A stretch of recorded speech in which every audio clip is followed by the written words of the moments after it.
Here we're going to review some of the processes involved in solving equations that you should expect to see in problems in this section. Here I've got 42 plus 8x equals 30 plus 22 times 1 minus x. I'm trying to solve this for x. The first thing I want to do is get rid of those parentheses, and the way I'm going to do it is I'm going to use the distributive property to multiply this 22 through those parentheses.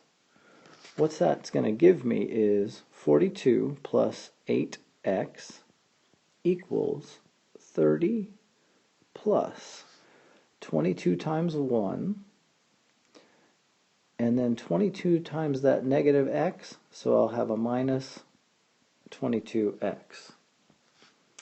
Now I've got a couple of terms here that I have like terms, so I can go ahead and simplify those.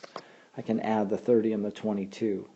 I'll still have 42 plus 8x on the left-hand side of my equation, and now I'll have 52 minus 22x on the right-hand side of my equation.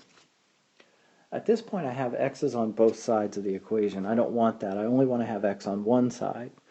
In order to keep everything positive, I'm going to add 22x on the right, which is going to cause that to cancel. But if I add 22x on the right, I also need to add 22x on the left. That's going to give me 42 plus, let's see, 8x plus 22x will be 30x equals, and the only thing left on this side is that 52. Now I want to get the x by itself. I need to have that 42 go away. So I'm going to subtract 42 from both sides, and I'll have 30x equals, subtract 42, that'll be 10. Next I've got 30 times x equals 10, so let's see, if I've got 30 times x equals 10, and I'm trying to get x by itself, I need to divide by 30 to get those to cancel, but if I divide the left by 30, I also need to divide the right by 30, and I'll have 10 over 30, and it looks like I'll end up with x equals 10 over 30. I could reduce that to just being 1/3.